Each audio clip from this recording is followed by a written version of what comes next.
这段时间的梨真便宜，我们这边才9毛9一斤。今天去超市买了几个，给大家分享一款润肺止咳汤。这款汤出自《黄帝内经》中的对症食养方，可降血压、开胃护肝，增加免疫力。一起来看看是怎么做的吧。先用50度左右的温水把银耳泡上，用温水泡出来的银耳更容易熬出胶质。荡山梨1个，去皮后切成小块，装碗备用。白萝卜1根，去皮后切掉头尾，再切成小块，装进碗里备用。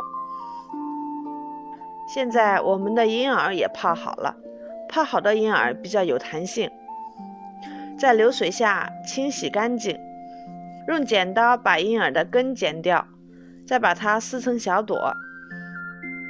把切好的萝卜丁、梨块和银耳倒进砂锅里，再加入适量的水，盖上锅盖，大火煮开后转小火熬煮30分钟，再放入适量的冰糖，煮至冰糖融化，放入洗干净的枸杞，煮3分钟即可关火。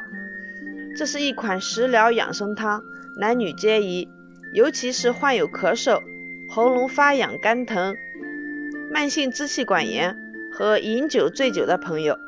如果是做给孩子喝，可以把白萝卜换成红枣，因为白萝卜有淡淡的辛辣味。点击我的头像可以看到更多家常美食。